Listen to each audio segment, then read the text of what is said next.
ஹல்லேலூயா. கர்த்தருடைய பரிசுத்த நாமத்திற்கு மகிமை உண்டாவதாக. இந்த நாளிலும் ரட்சனை சேனை யூடியூப் சேனல் வழியாக உங்களை சந்திப்பதில் மிகுந்த சந்தோஷம். இப்பொழுது நாம் தலைகளை தாழ்த்து நாம் ஜெபிப்போம். கர்த்தர் நம்மை ஆசீர்வதிப்பாராக. அன்பின் தேவனே, உம்மை நன்றி இருந்த இதயத்தோடு உம்மை துதிக்கிறோம் அப்பா. உள்ளத்தின் ஆழத்தும் மக்கள் நாங்கள் நன்றி செலுத்துகிறோம் ஆண்டவரே. இந்த நாளிலும் இந்த ரட்சனை சேனை யூடியூப் வாயிலாக ஆண்டவரே அன்பு ஜனங்களை சந்திக்கும்படி தேவன் தந்த கிருபைகளுக்காக உமக்கு நன்றி செலுத்துகிறோம். கர்த்தர் இந்த ஆராதனை ஆசீர்வதித்து தரும்படி ஜெபிக்கிறோம் அப்பா. அங்கே பாடுகிற பாடல்கள், ஏறெடுக்கிற ஜெப விண்ணப்பங்கள், கர்த்தருடைய வார்த்தைகள் ஆண்டவரே அன்பு ஜனங்களுக்கு ஆசீர்வாதமாக இருக்கும்படி ஆண்டவர் அனுக்கிரகம் செய்யும்படி ஜெபிக்கிறோம் அப்பா. கர்த்தர் கூடவே இருந்து நடத்துங்க. உங்களுடைய நாமம் எங்கள் மூலம் மகிமைப்படட்டும். மீட்பெருமச்சகரமாகிய இயேசுவின் நாமத்தை ஜெபிக்கிறேன். ஜெபம் கேளுங்க நல்ல பிதாவே, ஆமென்.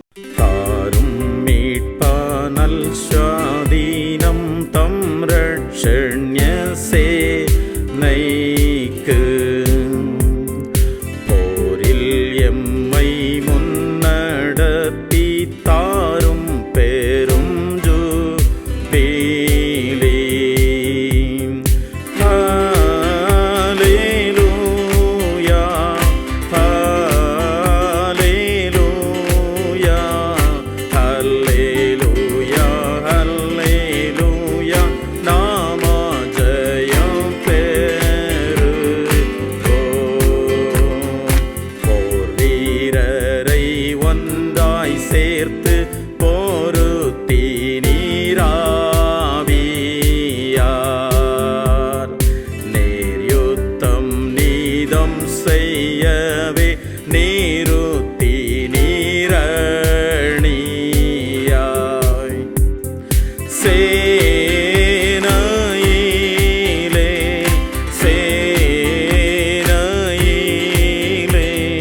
சேனையிலே சேனையிலே நீத்தம் சேவிப்போமும்மை. செங்கோல் கீழ் வைரி வீழ்கிறான் உம் பேர் கேட்டோடுகிறான். கைதிகள் கட்டருக்கீரீர் கர்த்தா பாவம் நீக்குறீர். நீத்தமுந்தன்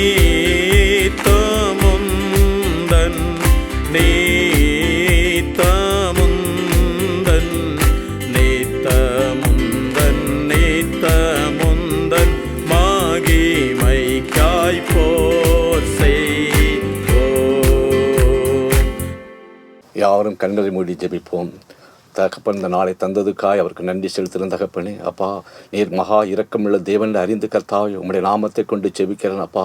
நீர் இரக்கமுள்ள தேவனாய் இருக்கபடியாக அந்த நாளை தந்ததுக்காய் நன்றி அப்பா. அப்பா, இந்த இடத்துல ஜெபிக்கும்படியாய் அப்பா நீ இரக்கம் செய்ததுக்காய் நன்றி தகப்பனே. கொடான கொடி ஸ்தோத்திரம் அப்பா. அப்பா, இந்த இணை வழியாக நடக்கிறத ஊழியங்களை கர்த்தர் மேல் பலப்படுத்தும்படியாய் அப்பா, தேசங்கள் அசைக்கத்தக்கதாக வார்த்தைகள் கர்த்தாவே இந்த இடத்துல புறப்படும்படியாய் ஜெபிக்கிறோம் அப்பா. இந்த ஊழியங்களை கர்த்தர் மேல் பலப்படுத்தும்படியாய் ரட்சனை செய்ய ஊழியங்கள் எந்தெந்த நாடுகள் நடக்கிறது அப்பா, அந்த நாடுகள் முழுவதும் கர்த்தர் பெரிய அதிசயங்களை செய்யும்படியாய் ஜெபிக்கிறோம் அப்பா. அப்பா, விழுந்து போன தாவீதின் குடாரத்தை தகப்பன் திரும்ப எடுத்து கட்டுவீரானால் அப்பா ஸ்தோத்திரம் அப்பா. எந்தெந்த நிலையில் அடைக்கப்பட்ட ஊழியங்கள் இருக்கிறதோ அந்த ஊழியங்கள்லாம் கர்த்தர் வாசலை திறக்கும்படியாய் ஜெபிக்கிறோம் அப்பா. ஆராய்ந்து முடியாத பெரிய காரியங்களையும் எண்ணி முடியாத அதிசயங்களும் கர்த்தர் இந்த நாட்களில் தேசம் முழுவதும் செய்யும்படியாய் ஜெபிக்கிறோம் அப்பா. அப்பா, அந்த ஊழியங்களை கர்த்தர் மேல் பலப்படுத்தும்படியாய் இதில் ஊழிய பணிகள் செய்கிற ஊழியக்காரர்களை கர்த்தர் பலப்படுத்தும்படியாய் ஜெபிக்கிறோம் அப்பா. ஆண்டவரே, இந்தியா முழுவதும் இருக்கிற அப்பா ஒவ்வொரு கர்த்தாவை ஸ்தோத்திரம் அப்பா ரட்சனை செய்ய ஊழியங்களை கர்த்தர் பலப்படுத்துவீராக. உலகம் முழுவதும் நடக்கிற ஊழியங்களை கர்த்தர் பலப்படுத்தும்படியாய் ஜெபிக்கிறோம் அப்பா. அப்பா, அந்த ஊழியங்கள் வழியாக கர்த்தாவே அப்பா அநேக ஜனங்கள் ரட்சிப்புக்குள்ளாய் வரும்படியாய் அப்பா ஒடுக்கப்பட்ட கர்த்தாவை ஸ்தோத்திரம் அப்பா சிறுமைப்படுத்தப்பட்ட ஜனங்கள் அப்பா வெளிச்சத்துக்கு வரும்படியாய் அப்பா இருந்த மக்கள் பெரிய வெளிச்சத்தை காணத்தக்கதாக அப்பா நீர் காசுகளை திறக்கும்படியாய் ஜெபிக்கிறோம் அப்பா. பரலோகத்தில் கர்த்தாவைகளுக்கு ஒத்தாசை வரும்படியாய் ஜெபிக்கிறோம் அப்பா. நீரே எங்கள் பலனாய் இருப்பீரப்பா. நீர் எங்கள் கேடகமா இருப்பீரப்பா. நீர் எங்கள் கண்மலையா இருக்கிற ராஜா. ஆண்டவர் ஒரு விஷயங்களை பலப்படுத்துவீராக. வந்திருக்க குடும்பங்களை கர்த்தர் ஆசீர்வதியும் அப்பா. வராமல் தடைப்பட்டிருக்க குடும்பங்களை கர்த்தர் கண்ணோக்கி பார்க்க முடியாது ஜெபிக்கிறோம் அப்பா. அப்பா, அந்த ஊழியங்களை கர்த்தர் பலப்படுத்தும்படியாய் இந்த ஊழியத்தில் இன்னும் கர்த்தாவே உம்முடைய நாம மகிமைப்படும்படியாய் கர்த்தர் பெரிய காரியங்களை செய்வீர் என்று நாங்கள் விசுவாசம் நாமத்தை கொண்டு ஜெபிக்கிறோம் அப்பா. மேல் பலப்படுத்த ஆசீர்வதி எல்லா மீட்பர் மூலம் மீட்பர் இயேசு மூலம் ஜெபிக்கிறோம் நல்ல பிதாவே, ஆமென். யாவரும் கர்த்தர் நமக்கு கற்று தந்த ஜெபத்தை சொல்லுவோமாக. பரமனிற்கு பிதாவே, உம்முடைய நாமம் பரிசுத்தப்படுவதாக, உம்முடைய ராஜ்யம் வருவதாக, உம்முடைய சித்தம் பரமண்டலத்தை செய்யப்படுவது போல பூமியில் செய்யப்படுவதாக. எங்களுக்கு வேண்டிய ஆகாரத்தை இன்று எங்களுக்கு தாரும். எங்கள் கடனாளிகள் நாங்கள் மன்னிக்கிறது போல எங்கள் பாவக்கடங்கள் மன்னி எங்கள் சோதனைக்கு உட்படாம் தீமன் ரசித்துக் கொள்ளும். ராஜ்யம் வல்ல மகிமை என்னைக்கும் உடைகளே. ஆமென். தேவ செய்திக்கு உறுதுணையாக கொடுக்கப்பட்டுள்ள வேத பகுதி ஆதியாகமம் 16ஆம் அதிகாரம் வசனங்கள் 7 முதல் 13 வரையுள்ள வசனங்கள். கர்த்தருடைய தூதனானவர் அவளை வனாந்திரத்திலே சூருக்கு போகிற வழி அருகே இருக்கிற நீரூற்றண்டையில் கண்டு, சாராயின் அடிமை பெண்ணாகிய ஆகாரே, எங்கிருந்து வருகிறாய், எங்கே போகிறாய் என்று கேட்டார். அவள், நான் என் நாச்சியாராகிய சாராயை விட்டு ஓடிப்போகிறேன் என்றாள். அப்பொழுது கர்த்தருடைய தூதனானவர், நீ உன் நாச்சியார் அண்டைக்கு திரும்பி போய் அவள் கையின் கீழ் அடங்கியிரு என்றார். பின்னும் கர்த்தருடைய தூதனானவர் அவளை நோக்கி, உன் சந்ததியை மிகவும் பெருக பண்ணுவேன், அது பெருகி எண்ணி முடியாதிருக்கும் என்றார். பின்னும் கர்த்தருடைய தூதனானவர் அவளை நோக்கி, நீ கர்ப்பவதியாய் இருக்கிறாய், ஒரு குமாரனை பெறுவாய். கர்த்தர் உன் அங்கலாய்ப்பை கேட்டபடியினால் அவனுக்கு இஸ்மவேல் என்று பெயரிடுவாயாக. அவன் துஷ்ட மனுஷனாயிருப்பான். அவனுடைய கை எல்லாருக்கும் விரோதமாகவும் எல்லாருடைய கையும் அவனுக்கு விரோதமாகவும் இருக்கும். தன் சகோதரர் எல்லாருக்கும் எதிராக குடியிருப்பான் என்றார். அப்பொழுது அவள், என்னை காண்பவரை நானும் இவ்விடத்தில் கண்டேன் அல்லவா என்று சொல்லி தன்னுடனே பேசின கர்த்தருக்கு நீர் என்னை காண்கிற தேவன் என்று பெயரிட்டான். ஆமென். ஹல்லேலூயா. கர்த்தருடைய பரிசுத்த நாமத்திற்கு மகிமை உண்டாவதாக. இந்த ஊடகத்தின் நம்முடைய இரட்சணை சேனை சமூக வலைத்தள ஊடகத்தின் வாயிலாக உங்கள் யாவரையும் காண்பதில்லை நான் கிறிஸ்துவுக்குள்ளாக மிகுந்த மகிழ்ச்சி அடைகிறேன். உங்கள் யாவரையும் இந்த ஊடகத்தின் வாயிலாக இயேசு கிறிஸ்துவின் நாமத்தினாலே நான் வாழ்த்தி வரவேற்றுக் கொள்கிறேன். அல்லேலூயா, அல்லேலூயா. இந்த நாளிலும் கூட உலகம் முழுவதும் நாம் பார்ப்போம் என்றால் ஜனங்கள் அநேக கவலையோடும் பாரத்தோடும் துக்கத்தோடும் ஏதோ ஒரு பாரங்களை சுமந்தவர்களாக தான் வாழ்ந்து கொண்டிருக்கிறாங்க. இன்னைக்கு அநேக ஜனங்கள் பண செல்வந்தர்களாகவும் அநேக வஸ்துகளை கொண்டவர்களாக இருந்தாலுமே அவர்களிடம் போய் நாம் பேசி பார்க்கும் பொழுதுதான் தெரியும், ஏதோ ஒரு உள்ளான பாரத்தை உள்ளாகின இருதயத்திற்குள்ள அவங்க வைத்து கொண்டு இருப்பாங்க. என் அன்பான தேவனுடைய பிள்ளைகளை, இன்றும் பார்க்கும் பொழுது நல்ல வசதி வாய்ப்பு உடையவர்களாக இருப்பாங்க, செல்வந்தர்களாக இருப்பாங்க. ஆனாலும் அவங்க இருதயத்திற்குள்ளாக ஏதோ ஒரு பாரம் அவர்களை ஆழ்த்தி கொண்டுதான் இருந்து கொண்டிருக்கிற ஜனங்கள் சமாதானத்தை தேடி யாராவது எனக்காக இருக்க மாட்டார்களா, என்னுடைய கண்ணீரை துடைக்க மாட்டார்களா, என்னுடைய பாரத்தை பகிர்ந்து கொள்வதற்கு ஒரு மனிதனாச்சும் எனக்காக இருக்க மாட்டார்களா என்று ஜனங்கள் இன்றும் அநேக பேர் ஏக்கத்தோடும் பாரத்தோடும் கூட இருந்து கொண்டிருப்பதை நம்மளால பார்க்க முடிகிறது. என் அன்பான தேவனுடைய பிள்ளைகள், அநேக பிள்ளைகள் சமாதானத்திற்காக சந்தோஷத்திற்காக தங்களுடைய விடுதலைக்காக என்ன பண்றாங்க, அநேக புனித ஸ்தலங்களை தேடி ஓடுறாங்க. அது மட்டும் இல்லாமல் அநேக பேர் என்ன பண்றாங்க, போதை வஸ்துக்களை நான் எடுத்துக்கொண்டாலாவது என்னுடைய வாழ்க்கையில அந்த பாரங்கள் என்னை விட்டு மாறுமா, அப்பொழுதாவது என்னுடைய கவலைகள் என்னை விட்டு நீங்கி விடுமா என்று போதை வஸ்துகளுக்கு அடிமையாகி செல்கிற ஜனங்களும் அநேக பேர் இந்த உலகத்துல இருந்து கொண்டுதான் இருக்கிறாங்க.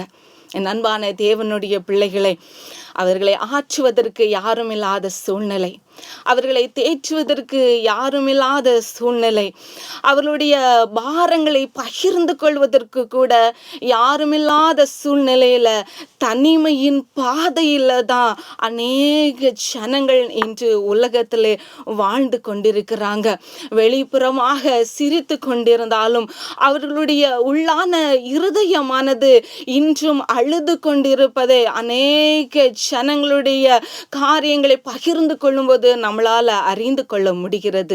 என் அன்பான தேவனுடைய பிள்ளைகளே, இதே போலதான் ஆதியாகமத்திலே ஆகார் என்கிற பெண்மணியை குறித்து நம்மளால பார்க்க முடியும். தன்னுடைய எச்சவானாலும் தன்னுடைய எச்சமாட்டியினாலும் துரத்தப்பட்ட சூழ்நிலையிலே அவள் வனாந்தரத்துக்கு செல்கிறார். அந்த சூழ்நிலை பார்க்கும் பொழுது யாருமே இல்லாத சூழ்நிலை, பரிதவிக்கப்பட்ட ஒரு சூழ்நிலையில அன்பு சகோதரி அந்த இடத்துல தன்னுடைய பிள்ளையை கூட்டிக் கொண்டு அந்த இடத்துல இருப்பதை நம்மளால பார்க்க முடிகிறது. யாருமே இல்லாத சூழ்நிலை. இனி என்ன ஆகுமோ, எனக்கென்று யார் இருக்கிறாரோ, இனி நாங்கள் ஜீவனோடு இருப்போமோ இல்லையோ என்கிற கேள்விக்குறியோடு கூட, அங்கலாய்ப்போடு கூட, எனக்கென்று யார் இருக்கிறார் என்கிற அங்கலாய்ப்போடு கூட, கண்ணீரோடு கூட தான் அந்த சகோதரி அந்த வனாந்தரத்தில் இருந்து கொண்டிருந்திருக்க நேரிட்டும்.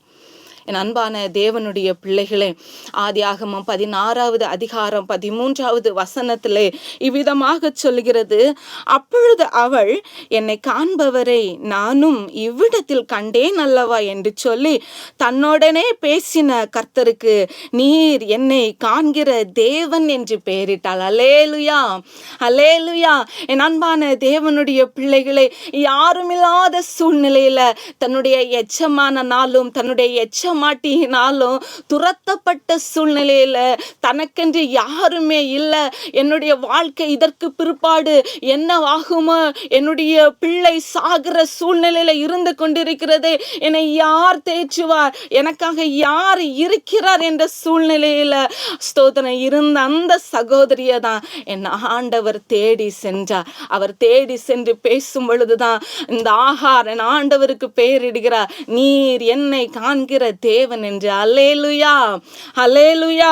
என் அன்பான தேவனுடைய பிள்ளைகளை, இன்றும் அநேக ஜனங்கள் இந்த ஊடகத்தின் வாயிலாக பார்த்து கொண்டிருக்கிற ஏன் நீங்களும் நானும் கூட அநேக நேரத்தில் எனக்காக யார் இருக்கிறார், என்னுடைய கஷ்டங்களை யார் மாற்றுவார், என்னுடைய கண்ணீரை யார் துடைப்பார் என்று அநேக அங்கலாய்ப்போடு கூட இருந்து கொண்டு இருப்போம்.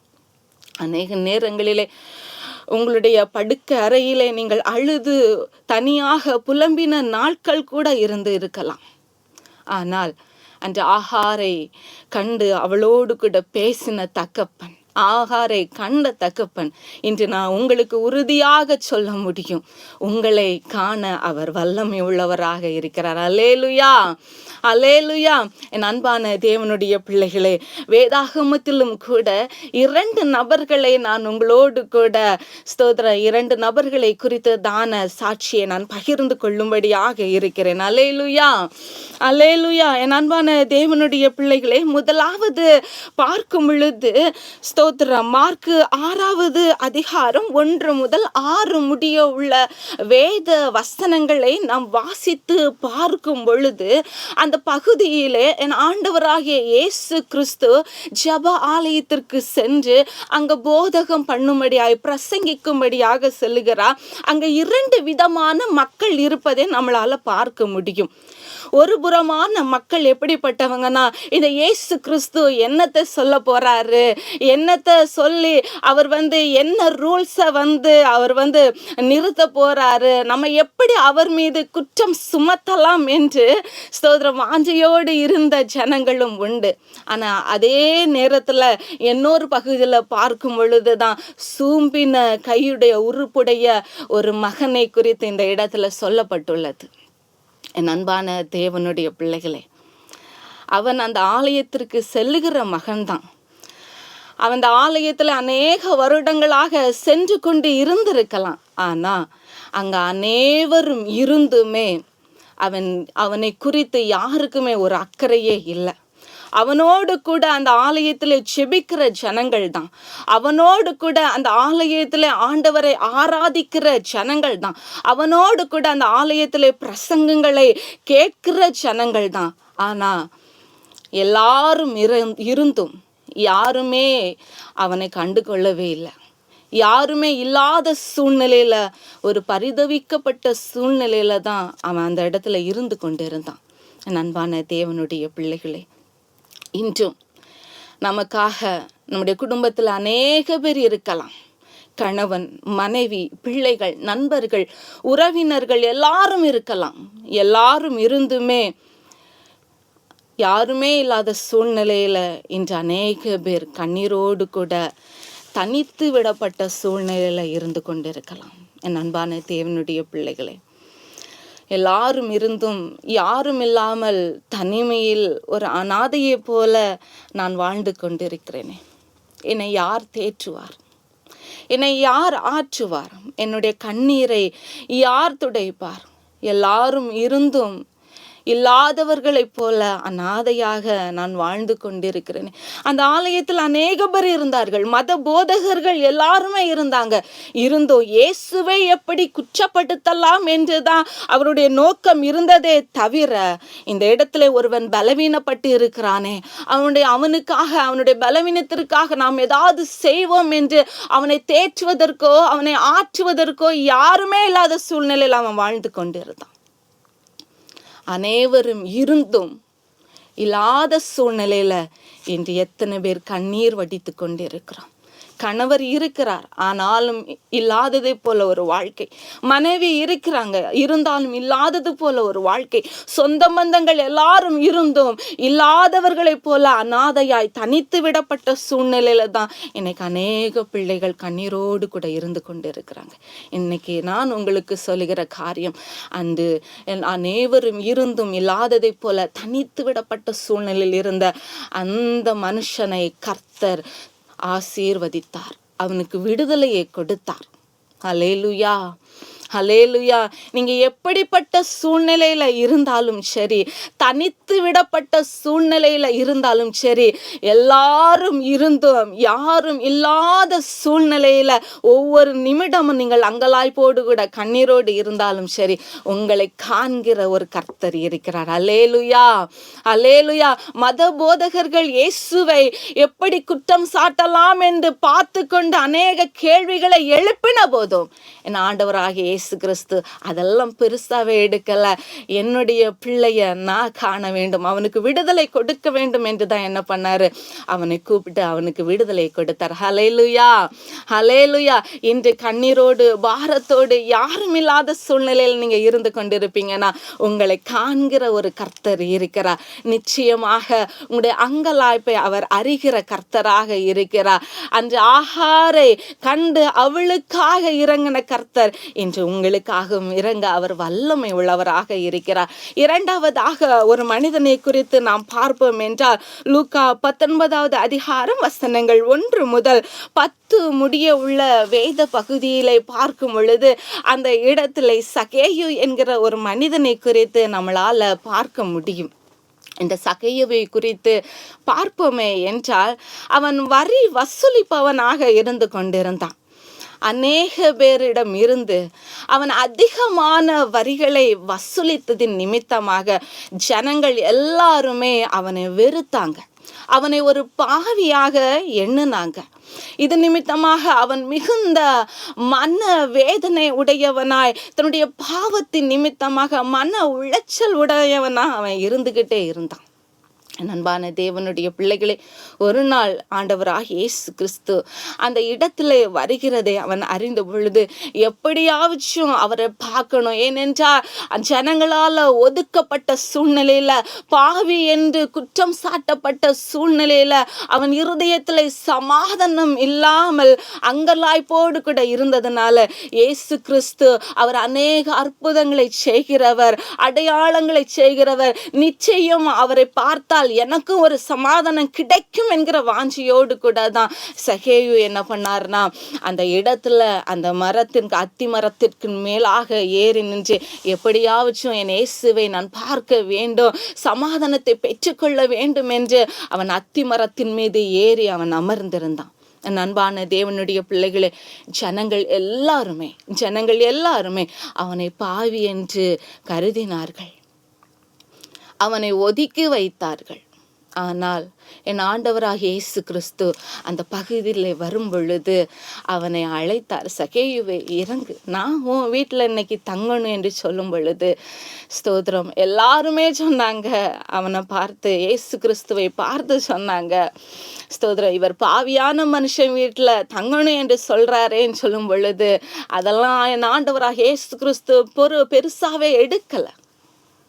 அந்த பாவியாகிய மனுஷனை தேடி தான் என்ன பண்ணாரு, சென்றாரு. ஹல்லேலூயா, ஹல்லேலூயா. இன்னைக்கு அநேக நேரத்துல அநேகமான காரியங்களினால, மனிதர்களினால புறக்கணிக்கப்பட்ட சூழ்நிலையில, மனிதர்களினால ஒதுக்கப்பட்ட சூழ்நிலையில, ஏன் நாமும் கூட, நான் ஒரு பாவி, நான் ஒரு குற்றவாளி, என்னை தேடி இயேசு வருவாரா, என்னை நேசிப்பதற்கு யார் உண்டு, அத்தனை பேர்கள்னாலும் புறக்கணிக்கப்பட்ட சூழ்நிலையில் நான் இருந்து கொண்டு இருக்கேனே என்று அநேக நேரங்களிலே நீங்கள் கண்ணீர் வடித்து கொண்டிருக்கலாம். ஆனால் என் ஆண்டவராகிய இயேசு கிறிஸ்து யார், எப்படிப்பட்டவர், என்ன சூழ்நிலையில் இருப்பவர் என்பதே அவர் பெரிதாக எடுப்பவர் அல்ல. யாரா இருந்தாலும் சரி, எப்பேற்பட்டவர்களாக இருந்தாலும் சரி, பாவியாகவே இருந்தாலும் சரி, அவரை காண்கிற கர்த்தராக இருக்கிறார். ஹல்லேலூயா, ஹல்லேலூயா. என் அன்பான தேவனுடைய பிள்ளைகளே, முதலாவதாக நாம் பார்த்தோம் அந்த சூம்பின கையுடையவன்.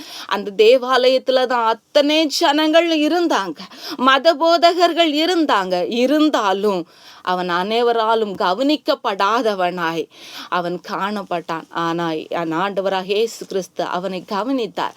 இரண்டாவதாக நாம் பார்ப்போம் என்றால், இந்த சகேயு பாவி என்று சொல்லப்பட்டு அவன் மனிதர்களால் புறக்கணிக்கப்பட்டவனாய் ஒதுக்கப்பட்டவனாய் இருந்த பொழுதும் என் ஆண்டவராகிய இயேசு கிறிஸ்து அவனை தான் தேடி வந்தார். அல்லேலூயா, அல்லேலூயா. இன்றும் கூட அநேக நேரங்கள்ல ஸ்தோத்திரம், சொந்த பந்தங்களினால நம்ம ஒதுக்கப்பட்டு இருக்கலாம், வெறுக்கப்பட்டு இருக்கலாம், கண்ணீரின் பாதையில நாம் வாழ்ந்து கொண்டு இருக்கலாம். ஆனா என் ஆண்டவராகிய இயேசு கிறிஸ்து உங்களை தேடி வந்திருக்கிறார். ஹல்லேலூயா, ஹல்லேலூயா. ஒருவேளை என்னுடைய பாவத்தின் நிமித்தமாக, என்னுடைய செயலின் நிமித்தமாக இன்று நான் ஒதுக்கப்பட்ட சூழ்நிலையில இருந்து கொண்டிருக்கிறேன். என்னுடைய சூழ்நிலை நிமித்தமாக அநேக நேரங்களில் மனிதர்களினால நான் புறக்கணிக்கப்பட்ட சூழ்நிலையில இருந்து கொண்டிருக்கிறேன். எல்லாரும் இருந்தும் யாரும் இல்லாததை போல தனிமையின் பாதையில நான் கண்ணீர் வடித்து கொண்டிருக்கிறேனே என்று நீங்கள் ஒவ்வொரு நிமிடம் அங்கலாய்ப்போடு கூட இருந்து கொண்டிருக்கலாம். யார் கைவிட்டாலும் சரி, யார் இல்லாவிட்டாலும் சரி, யார் ஒதுக்குனாலும் சரி, யாரும் உங்களை கண்டு கொள்ளாவிட்டாலும் சரி, எப்பேற்பட்டவர்களாக இருந்தாலும் சரி, எப்பேற்பட்ட சூழ்நிலையில இருந்து கொண்டிருந்தாலும் சரி, அந்த ஆகார் அவள் கூப்பிடவில்லை. அந்த வனாந்தரத்தில் எஜமானனாலும் எஜமாட்டியாலும் அவள் துரத்தப்பட்ட சூழ்நிலையிலும் இனி நான் என்ன செய்வேனோ, இனி என்னுடைய வாழ்க்கை எவனமாக இருக்குமோ, இங்கு யாருமே இல்லையே, எனக்கென்று யார் இருக்கிறார் என்று அவள் அங்கலாய்ப்போடு இருந்த பொழுதுதான் என் ஆண்டவராகிய கர்த்தர் அவளை கண்டு அவளோடு கூட பேசினார். இன்றும் கூட அங்கலாய்ப்போடு கூட யாருமில்லாத சூழ்நிலையில தனிமையின் பாதையில எனக்கென்று யார் இருக்கிறார், என்னுடைய கண்ணீரை யார் துடைப்பார், எனக்கென்று யார் பேசுவார், என்னோடு கூட யார் பேசி என்னுடைய பாரங்களை என்னை விட்டு மாற்றுவார் என்று வேதனையோடு இருந்து கொண்டிருக்கிற என் அன்பான தேவனுடைய பிள்ளைகளே, என் ஆண்டவராகிய இயேசு கிறிஸ்து உங்களை காண்கிற தகப்பனாக இருக்கிறார். அவர் எல்ரோகியாக இருந்து கொண்டிருக்கிறார். எல்ரோகி என்றால் அவர் நம்மை காண்கிற தகப்பன். ஹல்லேலூயா, ஹல்லேலூயா. அவர் நம்மை பார்க்கிறவராக இருந்து கொண்டிருக்கிறார். இன்றும் ஆண்டவருடைய சமூகத்திலே ஒதுக்கப்பட்ட சூழ்நிலை எப்பேற்பட்ட காரியங்களா இருந்தாலும் உங்களை ஆண்டவருடைய சமூகத்திலே ஒப்புக்கொடுங்க.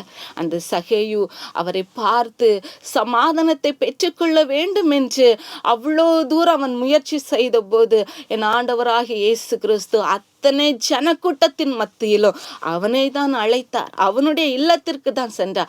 இன்று ஆண்டவருடைய சமூகத்திலே என்னுடைய வாழ்க்கையிலே சமாதானம் வேண்டும், சந்தோஷம் வேண்டும் என்று உங்களை முழுவதுமாக ஒப்புக்கொடுங்க. நிச்சயமாக ஆகாரை கண்ட தகப்பன் உங்களை கண்டு உங்களுக்கு சமாதானத்தை கட்டளையிட, உங்களுடைய வாழ்க்கையில் இருக்கிற பாரங்கள் கஷ்டங்களை மாற்ற அவர் வல்லமை உள்ளவராக கிருபை உள்ளவராக இருக்கிறார். ஆண்டவருடைய சமூகத்தில் உங்களை ஒப்புக்கொடுங்க. கர்த்தர் தாமே இந்த செய்தியின் வாயிலாக நம்மை ஆசீர்வதிப்பாராக. ஆமென்.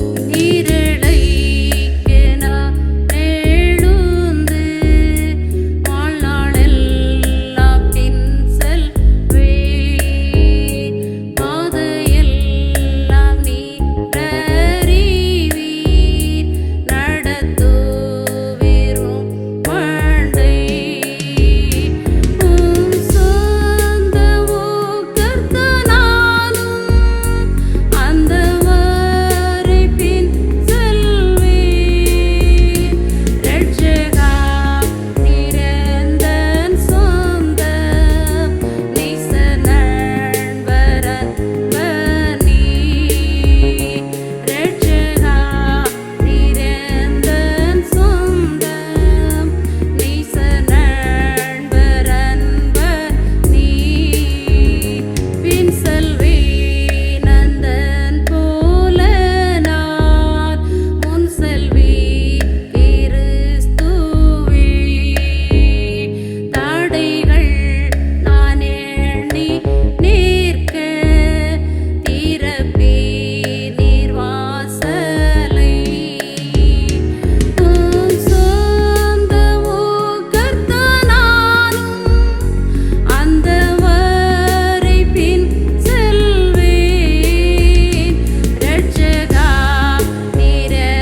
எங்கள் அன்பும் இரக்கமும் மிகுந்த எங்கள் அன்பான தகப்பனே, உம்மை நன்றியோடு துதிக்கிறாப்பா, உம்மை ஸ்தோத்திரிக்கிற ராஜா.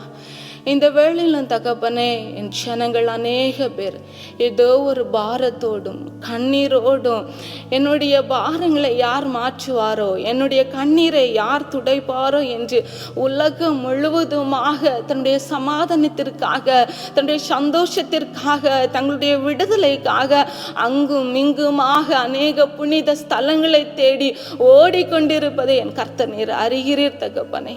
நீர் காண்கிற தகப்பன் அல்லவா, நீர் எல்ரோகி அல்லவா, எங்களை பார்க்கிறவர் அல்லவா. என் ஜனங்களின் கண்ணீரை மாற்றுங்க ராஜா. அவர்கள் கண்களில் இருந்து வடிகிற கண்ணீரை என் கர்த்தர் நீர் துடைத்து போடும்படியாய் செபிக்கிறாப்பா. அவர்கள் பிரச்சனைகளை மாற்றுங்க, குழப்பங்களை மாற்றுங்க. யாரும் இல்லாத சூழ்நிலையில் நான் தனிமையில் இருக்கிறேனே, எனக்காக யார் இருப்பாரோ என்று அங்கலாய்ப்போடு கேள்விக்குறியோடு இருந்து கொண்டிருக்கிற ஒவ்வொரு ஜனங்களுக்கும் என் கர்த்தர் இந்த நாளிலே சமாதானத்தை கட்டளையிடுவீராக, சந்தோஷத்தை கட்டளையிடுவீராக. அவருடைய வாழ்க்கையில் இருக்கிற குறைவுகள், இருதயத்தின் ஆழத்தில் இருக்கிற பாரங்களை கர்த்தர் நீர் மாற்றி போடுவீராக. உம்முடைய சமாதானம் அவர்கள் மீது எப்பொழுதும் தங்கி இருக்கட்டும் தகப்பனே. தாழ்த்துகிறாப்பா, உங்க நாம மாத்திரம் மகிமைப்படட்டும். இந்த ஊடகத்தின் வாயிலாக கேட்டுக்கொண்டிருக்கிற ஒவ்வொரு பிள்ளைகளும் இந்த நாளிலே சமாதானத்தை பெற்றுக்கொள்ள கர்த்தர் கிருபை கூறுங்க. தாழ்த்துகிறோம், இயேசுவின் நாமத்தினாலே செபிக்கிறோம் நல்ல பிதாவே, ஆமேன். கர்த்தராகிய இயேசு கிறிஸ்துவின் கிருபையும், பிதாவாகிய தேவனுடைய அன்பும், பரிசுத்த ஆவியானவருடைய ஐக்கியமும் சிநேகமும் சமாதானமும் இன்றென்றும் சதா காலமும் என் ஜனங்கள் அனைவரோடும் கூட இந்த ஊடகத்தின் வாயிலாக சமாதானத்திற்காக ஏங்கி நிற்கிற ஒவ்வொரு பிள்ளைகளோடும் கூட தங்கி இருப்பதாக. ஆமேன், ஆமேன்.